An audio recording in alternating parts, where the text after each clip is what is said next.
my colleagues on the dais from Tamil Nadu Media Cell and Vice President Nagarjunji and media friends here. It's an important event.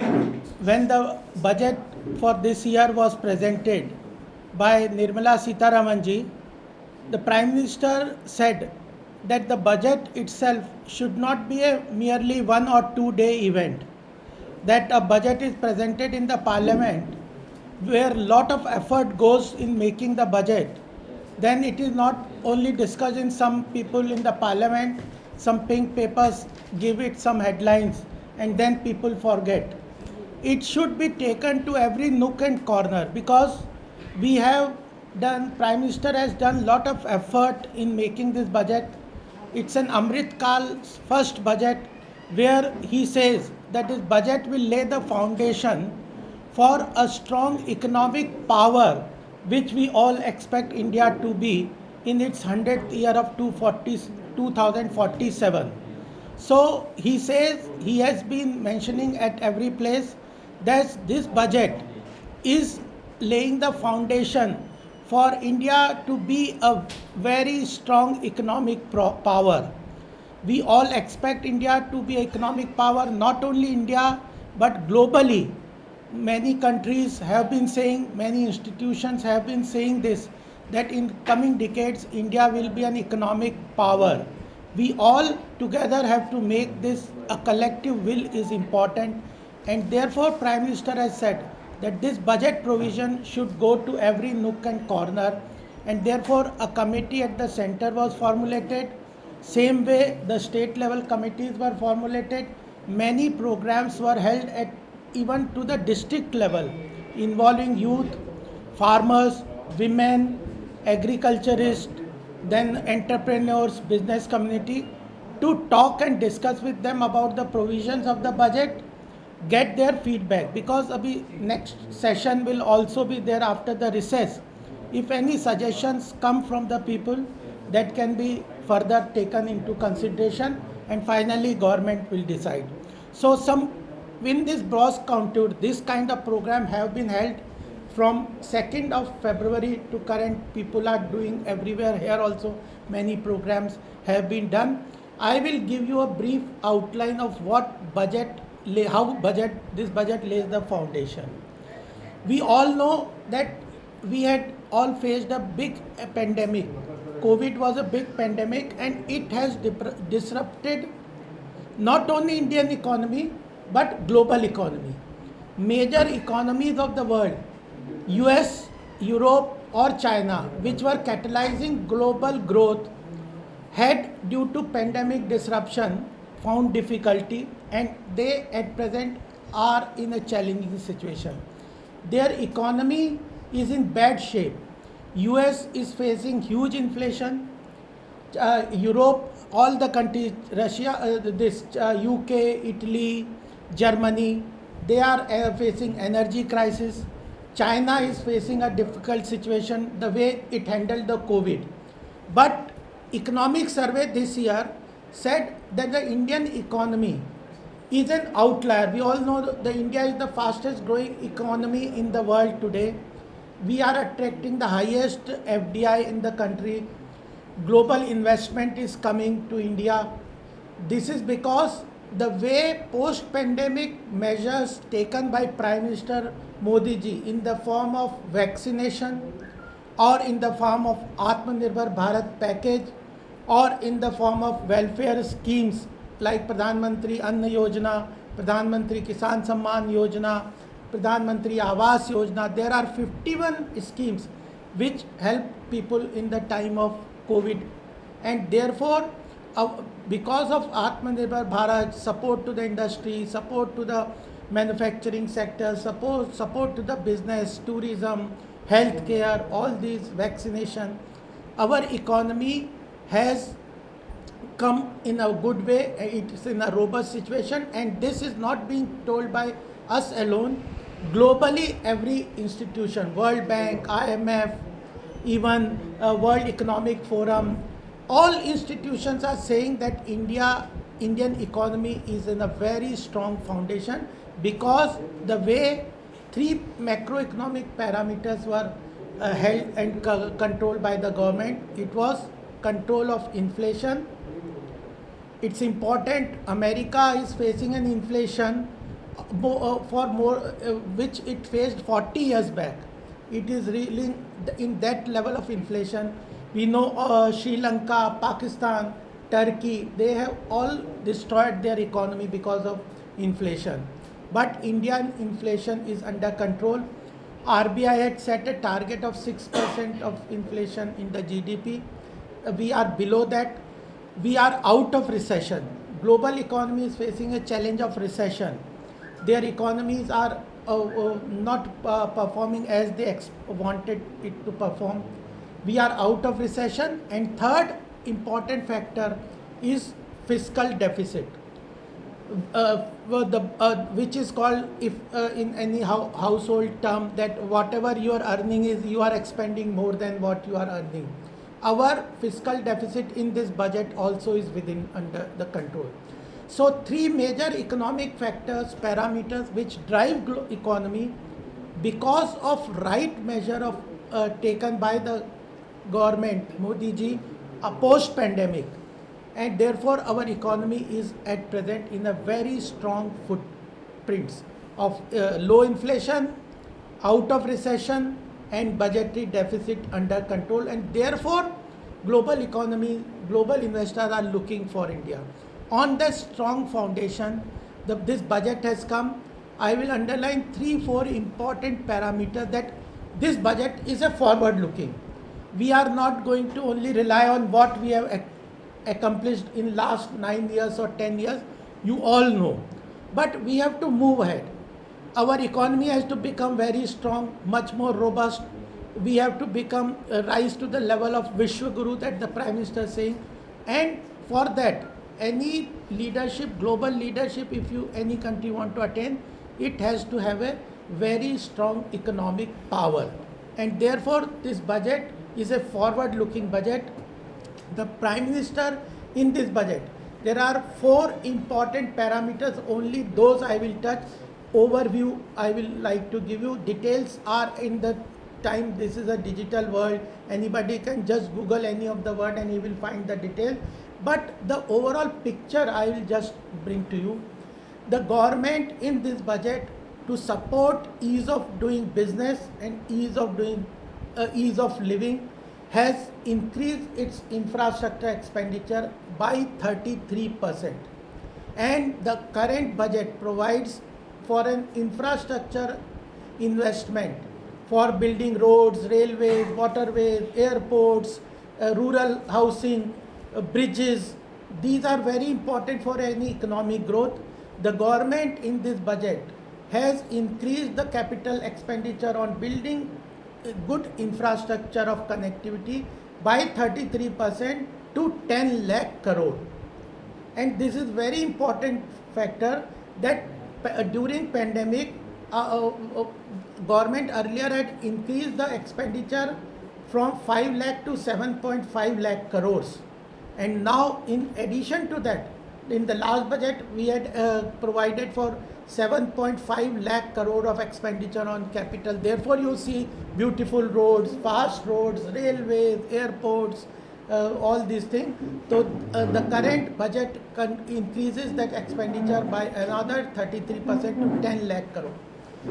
Pre-budget, there was lot of suggestions that because government have to spend for the welfare schemes, all the welfare schemes, which I underlined some of the schemes, all those welfare schemes which were giving good results for the rural areas, poor sections, lower strata of the population, all have been duly provided.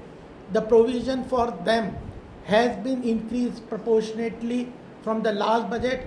They have been well provided in the scheme. So people said that if you are going to spend more on infrastructure, more on social welfare scheme, you need to increase taxes. But the second beauty of this budget is there has been no increase in any taxes. People were saying levy new tax, put wealth tax, put gift tax, or increase the rate of taxation of personal tax, corporate tax, other taxes. Our government has not increased any of the tax That is the way the government is saving resources because of our anti-corruption measures, because of leakage-proof measures that the government took in the last 9 years, that without increasing any taxes, and even our government has reduced personal tax exemption limit for individual who is belonging to low income category. We all are belonging to middle income group categories. Anybody having an income of less than 7 lakh crore, there is nil tax payment for him. So personal income tax exemption limit has been increased from 5 lakhs to 7 lakh crore. So that is an important factor. Without increasing any new tax, without increasing any additional tax, increasing any rate, the government has been, because of efficiency in delivery and corruption free mechanism, targeted delivery, and bringing out good resources through better tax collection, better compliance. Corporate tax has increased by 26%. GST, which has increased to 1,68,000 crores in last month, has been increased, and the government has generated resources for its various welfare schemes in addition to infrastructure schemes. Two example I would like to give.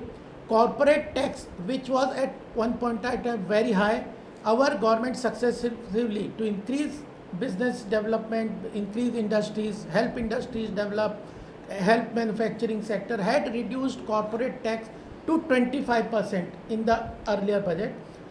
This time, even though the taxes have been reduced by the corporates for the corporate sector, the tax collection has increased by more than 24%. So efficiency in tax collection is another factor.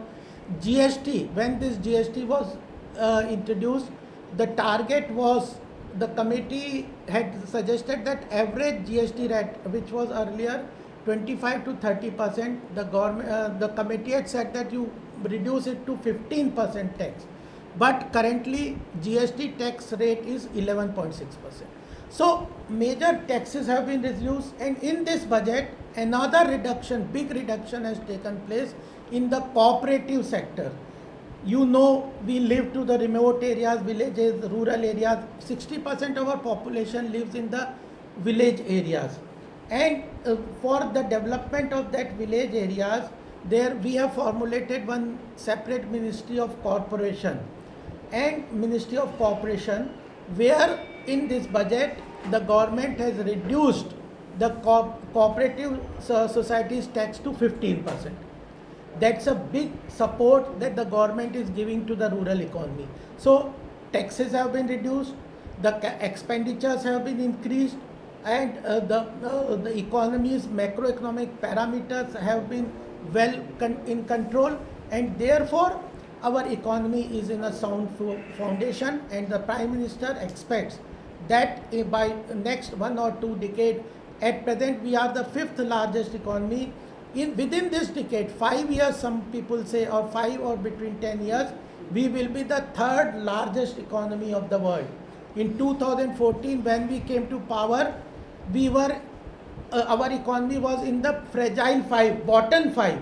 From that, it has come to the top 5th largest economy in the world, and in terms of GDP, and within this decade, we will reach to a level of a 3rd largest economy.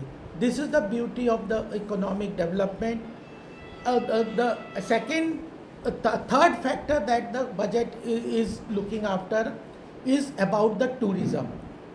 Tourism is an important factor. Prime Minister says that economy or the national development will take place where we have strong potential. So we live to different areas. You are living in Tamil Nadu. We see how food habits, festivals, music, dance, architecture, these are important areas where India has a strong potential.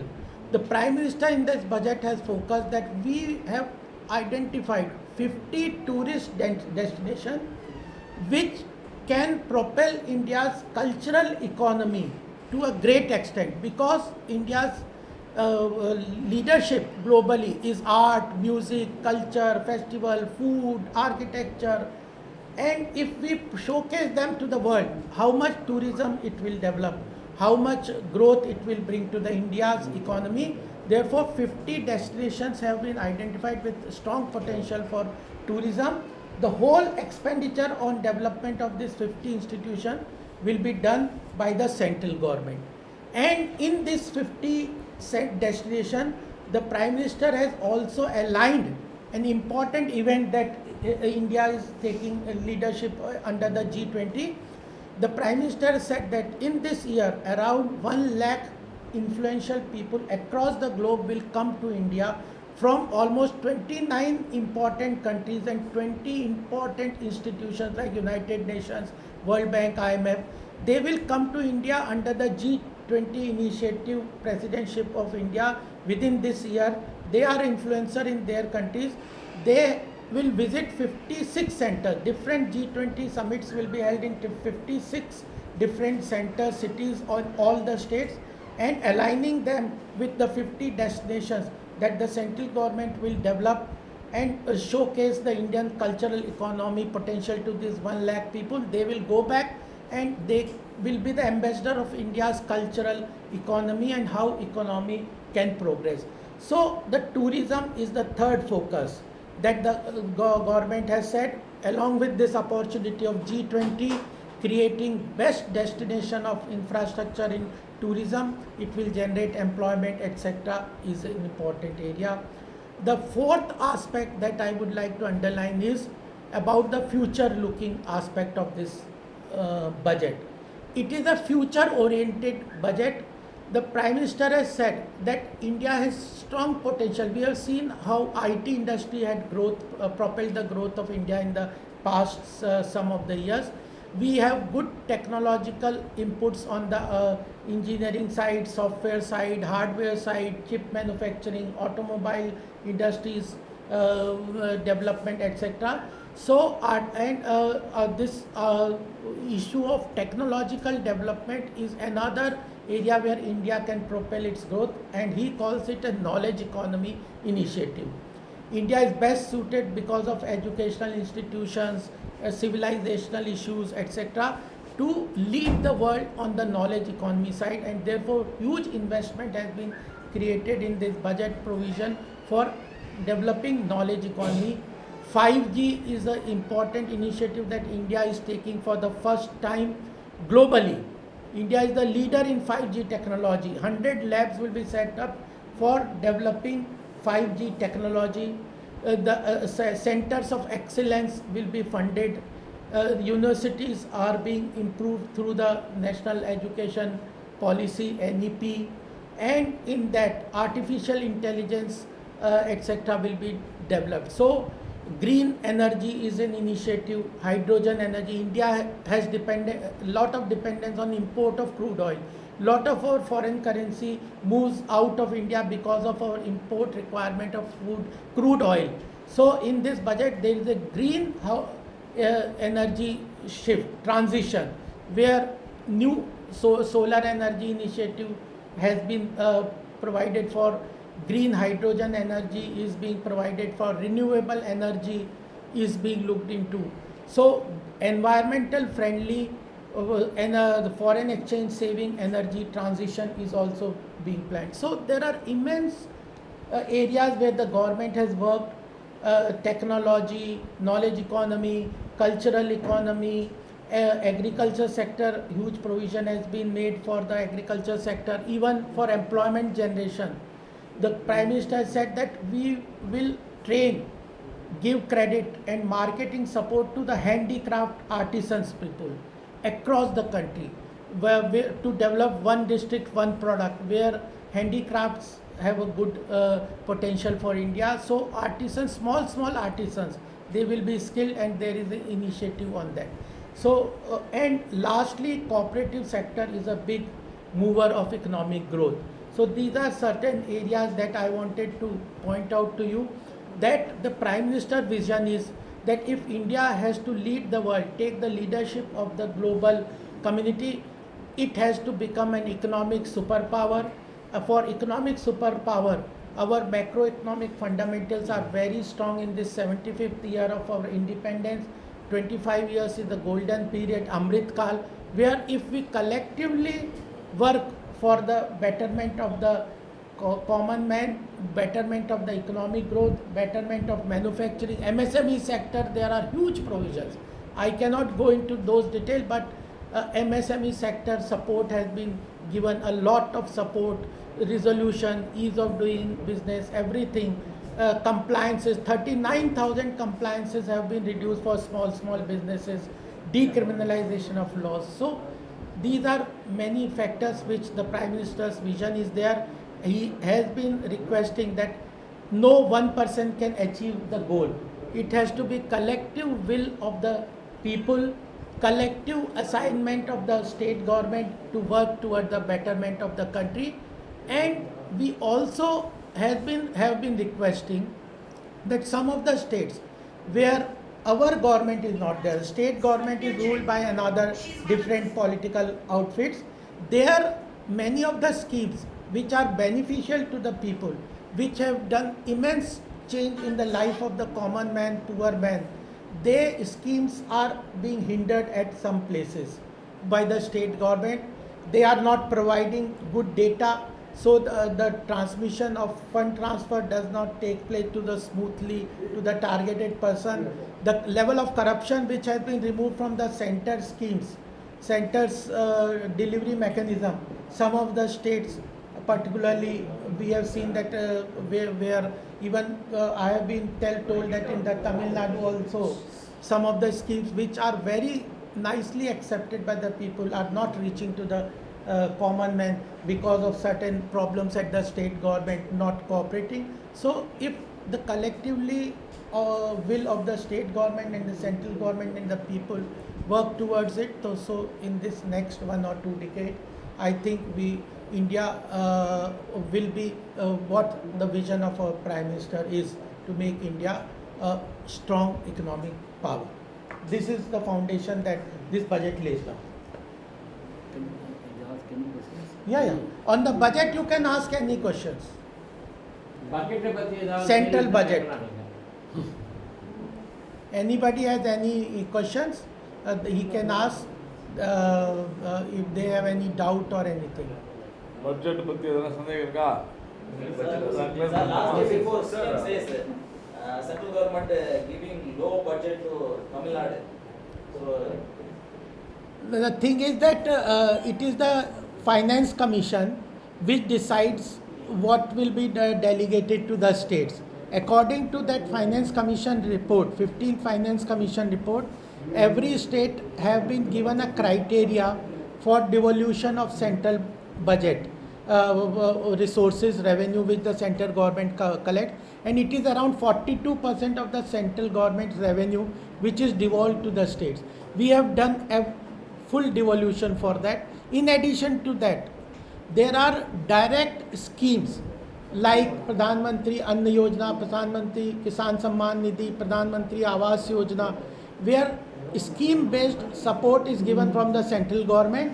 That also is in addition to what the revenue is devolved to the state government. And third, under the GST, some states have been wrongly saying that the GST money has not been transferred.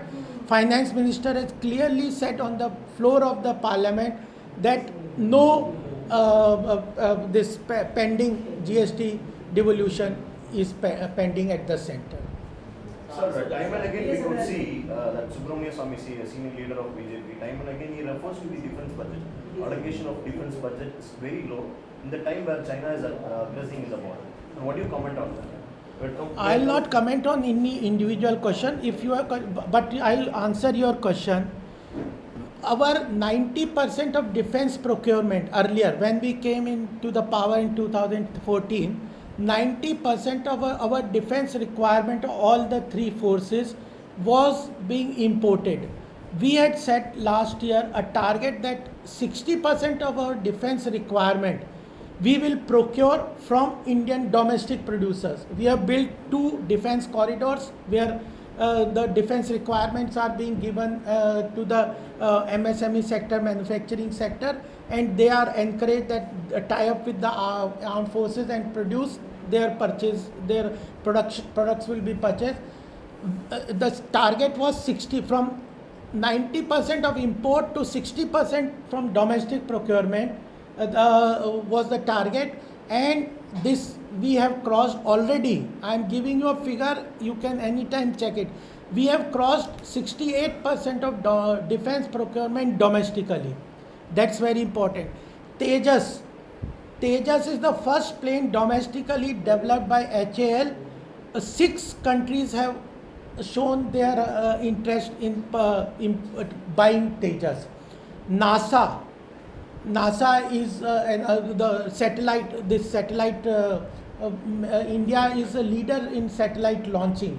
Global countries are approaching our ISRO, not NASA, ISRO to launch their satellite. So commercial launch of satellite, manufacturing of Tejas fighter aircraft, domestic procurement of defense, and there is no reduction in the requirement. Any amount, whatever is required for the defense forces, government is committed, they will give. So the main thing is in Tamil Nadu, we are eagerly waiting for the construction of AIMS in Madurai.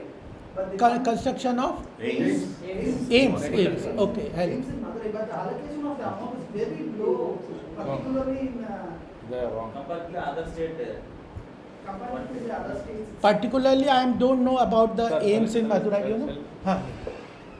See, தொடர்ந்து AIIMS பற்றி ஒரு தவறான பிரச்சாரத்தை தமிழக அரசியல்வாதிகள், குறிப்பாக தமிழக ஆளும் திராவிட முன்னேற்றக் கழகம் பரப்பி வருகிறது.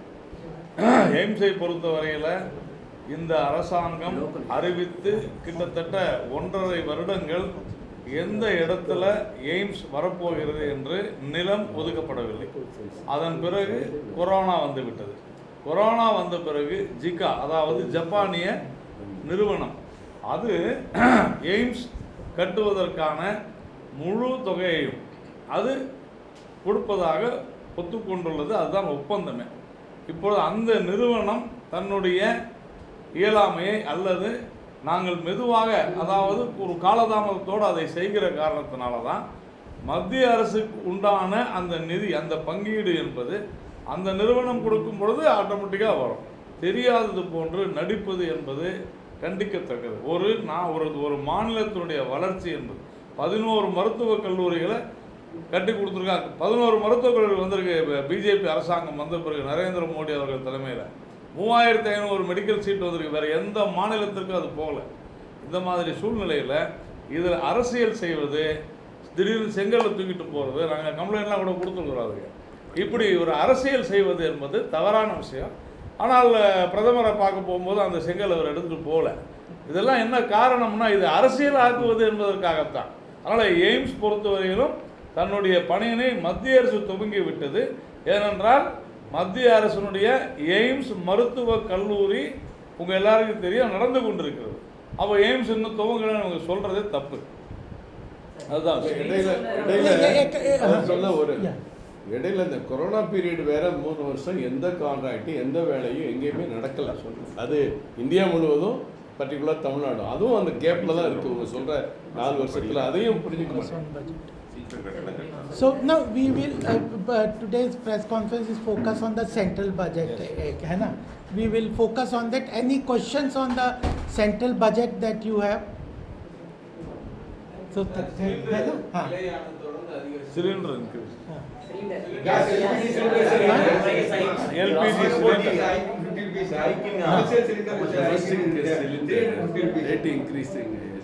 Why is that the LPG cylinder rate is increasing? No, the thing is, I'll tell you one, the petrol and diesel, which are our depend. I told you the green initiative that the government is taking. LPG is already including GST, sir. Yeah. Already the central government has subsidized at many times. Earlier, the subsidy was less. The government has increased the subsidy. Even the number of cylinders which were being provided at the subsidized price has been increased. The burner was also given on free to the people. the government has successively increased the subsidy on the fuel and other places. During the pandemic, global crude oil had increased so much. We are importing gas, even importing crude oil, the diesel, petrol. At that point of time, 36 rupees was the loss per liter of diesel which was being sold. So the government has been taking a big hit. Therefore, we have going to a alternate energy mechanism so that our dependence upon crude oil import is reduced. Though it's a problem, but the government is expecting that in the coming year when the crude oil, there two important issues were there, just I would underline here is, there was a global pressure that we should not import crude oil from Russia or Ukraine.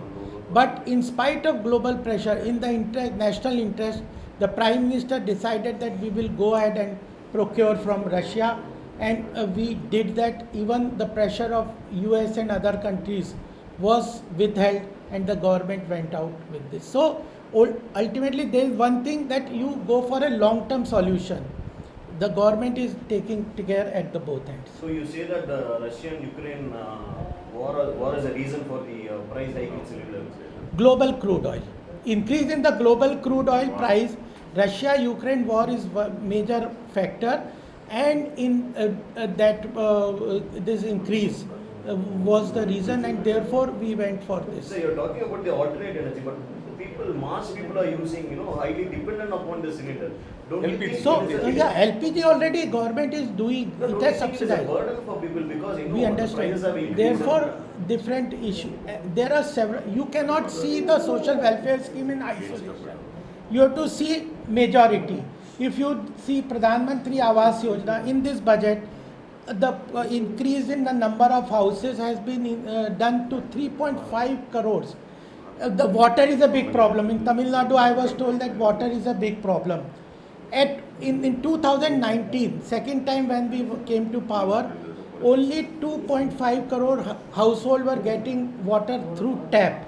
The Prime Minister said that by 2024, all the 19 crore houses we will be able to provide water through tap.